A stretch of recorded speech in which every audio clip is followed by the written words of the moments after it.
I would like to share two things. I'm kind of putting them together for my first BBC here after coming out of the stricter part of our retreat here at the Abbey. One of them is a few weeks ago, Venerable Sangye Kajo shared this lovely life journey of her first time that she ever did retreat back when she was 22 years old. And now, many, many decades later, with a lot of wisdom in retreat, the wisdom that she would share with her 22-year-old former self.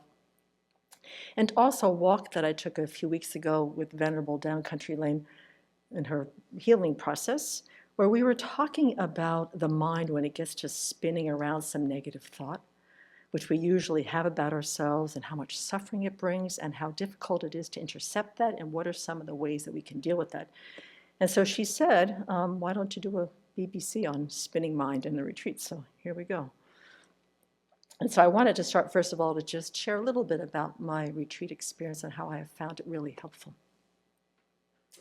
I did a number of retreats before I came here to live at the Abbey. I met the Dharma in 1997. And while in Seattle, Venerable has always been my main teacher, has been and hopefully will always be. But she was very clear at the very beginning that retreats played a very important part of Dharma practice, and that she made it a point to lead one or two of them a year. They were usually weekend retreats, long weekends over holidays. She did a few, I think 4 or 5 days. I think the longest she ever did was maybe a week. But she was very much into group retreat for her students. She didn't particularly promote solitary retreat or personal retreat, but she was very much into these groups, which became quite a tradition. So even in my first years as a baby Buddhist, I went on retreat. I didn't know pretty much what I was doing. I didn't know much about the Dharma. I didn't know much about mantras and sadhanas and visualizations on the Buddha. They were all so new and very unfamiliar to me. But I loved being in group retreat. I loved the silence. I loved the group energy. Time to kind of slow this monkey mind down and to be with people who really had some curiosity about the Dharma. And she would teach. We would have led meditations in the morning. We'd have silent practice, purification, and now what has become famous group discussions and the infamous retreat skits. So even over 20 years ago, the format that we have at the Abbey now was pretty much established and formalized back then, and I just loved them. So early in my practice life, although I was clueless for the most part, I had retreat as part of my journey, and I didn't have enough wherewithal at the time to know how to utilize this precious experience. But I did get a taste that there was something important about these times. So it was only after moving to the Abbey did I get to see more clearly the importance of how much internal world there is in there and how much work there really is to do, and how much retreat can really help to sort of facilitate our understanding of ourselves. So my first years in retreat here at the Abbey, they started in 2004, kind of off with a bang with Lama Zopa coming to give the Vajrasattva retreat. And we've been doing them ever since. But from the first few years, it showed me very clearly how much my mind was pretty much a 3-ring circus. I mean, there was a lot of incessant running of thoughts. There was very little bit of Dharma knowledge. I hadn't learned how to integrate the Dharma into my mind very well. So when I started meeting these habitual forces of thinking, it was like putting up a small candle in a very strong wind. Needless to say, it didn't go very well. I would waste hours cycling around some habitual way of thinking. I would spin a story about anything, someone, something that had either happened that day, happened 2 weeks ago, happened a year ago, happened 20 years ago. And they would consume my sessions, the spinning and spinning and spinning. I would try to use the Dharma to help me out, but I really didn't understand how antidotes worked back then, or that you had to know what they were to be able to use them. So instead of finding out, putting my time into what antidotes, how they could serve me and help me with my anger, my sleepiness, my fear, my self-hatred, in using them, my best method at the beginning there was to get so tired. The spinning would make my mind so mentally exhausted that at some point, my mind would literally cave in. And so it would stop the spinning, but it didn't stop the habit. But it would at least put them away for maybe a few weeks or a few days. So my mind would exhaust itself where I just didn't care. I just wanted it to stop, and the mind would sort of collapse into this thud.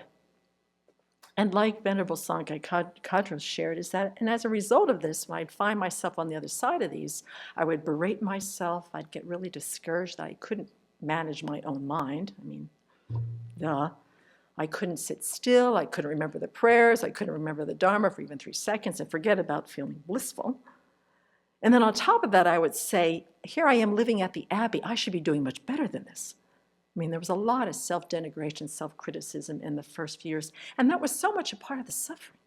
I mean, the spinning of that negative habit was one kind of suffering, but then going ahead and, criticizing and demoralizing myself was sort of like throwing a little bit more fuel on already this fairly big fire. So I just watched them poke their heads up in my mind, but I didn't have enough, not only Dharma wisdom, but I didn't have enough strength of mind to be able to deal with them. When they were just these little kind of itchy things, when these spins start, there's a little bit of a rumor in the mind, there's a flavor in the mind, there's kind of this unsettledness in the mind. And since I didn't have any antidotes in the first 5 or 7 years, I had no help. I knew where I was going, but I couldn't pull myself out of it.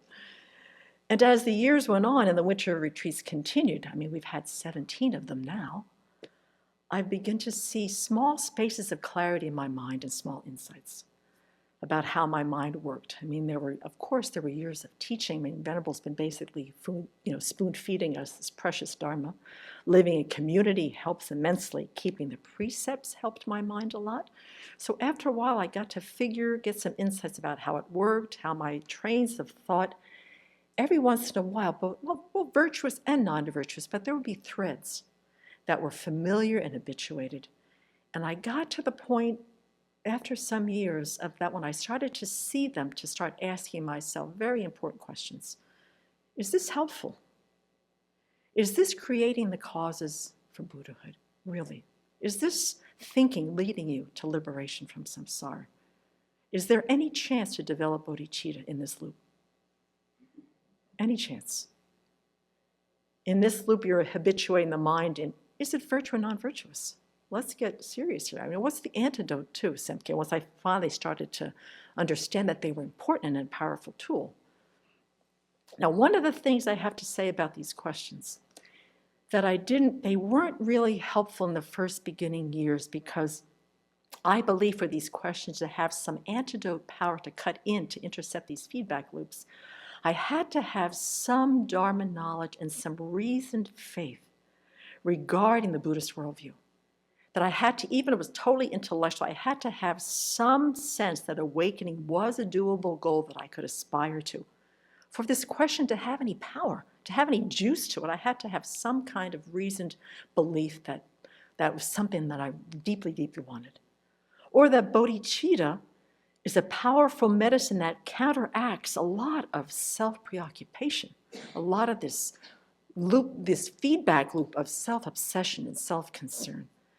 And that when I could get a sense that if I could turn my mind and think of others, that it actually would cool this loop down, that it would slow this spinning down and kind of calm my mind down. But I had to have a real strong experience of that to be able to use it. I couldn't just pull that out of my head in the first few years and say, is this going to help you develop bodhicitta? Because I didn't have in my heart some understanding of what bodhicitta might feel like to have in my mind. Or to ask what's the, do I know the 10 virtues? Do I know the 10 non-virtues? What's going on right now to discern what's in my mind, and is this where I want to be? I had to learn how to identify and discern some of the states of mind so I could begin to make some decisions. Do I want to stick around here, or do I want to do something different? And retreat, I found over time, gave me the time to begin to unpack enough Dharma knowledge that I could use these questions as one of my antidotes when the spinning started. I also learned what antidotes were well proven for this particular mind and those particular negative habits of mind. And as Venerable Chuni said a while ago, I have found that the mental factor of introspective awareness, if I could get it in there soon enough and watch it, I could pull myself out by asking one of these questions. Sooner than later, the later I waited, I would have to resolve back to falling apart, collapsing my mind, and being exhausted about the spinning. But I could find that the introspective awareness was very powerful. I could wrestle my mind back to the Dharma. I'd also found that, and I attest to the power of saying mantra as an interrupter. It's very helpful, especially when I've been saying it through the break time, when I've been saying it when my mind isn't afflicted, when I'm doing my chores, when I'm taking a walk, when I'm getting ready for bed.